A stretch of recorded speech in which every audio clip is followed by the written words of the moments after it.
Estimados estudiantes, soy la profesora Raquel Leal y junto a Miss Laura Carreño, hoy les hablaremos acerca del mito. El primer objetivo de la clase es conocer el propósito y elementos característicos de esta narración. El mito es una narración que forma parte de la tradición oral de los pueblos, aunque con el paso del tiempo también ha sido un relato escrito.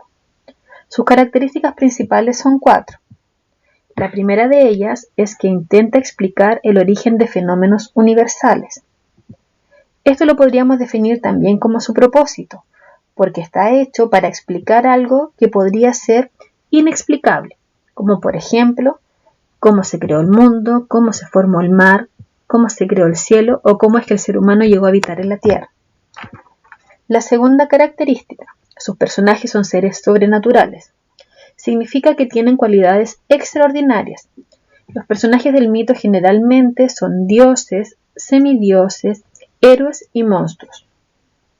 La tercera característica, se transmite de generación en generación, es porque al formar parte de la tradición de un pueblo, una manera de conservarlos es contándolo a las generaciones sucesivas. La cuarta, que dice transcurre en un tiempo distinto al nuestro, es porque al tratar de explicar el origen de todo, difícilmente podríamos identificar el tiempo en que transcurre la historia, porque el mundo en él no se va a presentar como nosotros lo conocemos actualmente.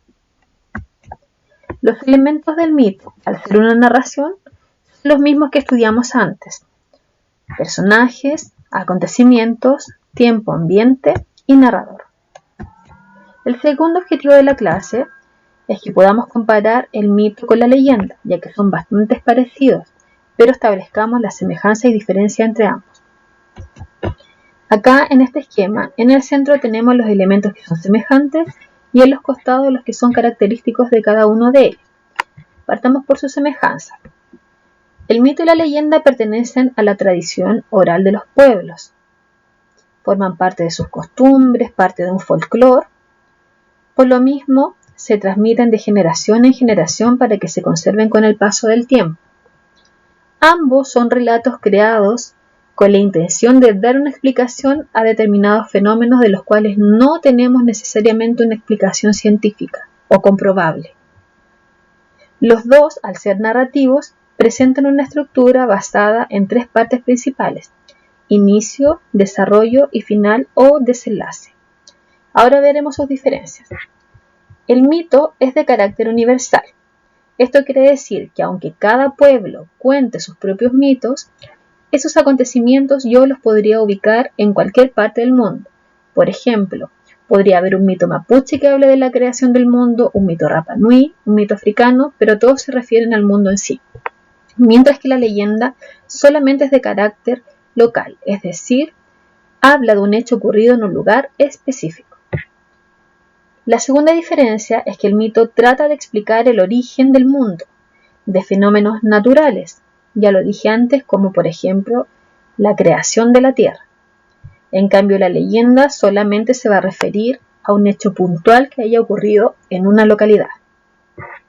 En el mito, los personajes son seres sobrenaturales. Dijimos dioses, monstruos, por ejemplo. En la leyenda, aunque sus personajes también tienen características fantásticas, podríamos ubicarlos dentro de la historia de ese lugar y podríamos ubicarlos también en un tiempo reconocible. El mito no lo podemos ubicar en un tiempo. Es muy difícil poder saber cuándo ocurre el relato, porque el mundo en ese entonces no se presentaba como el que conocemos actualmente.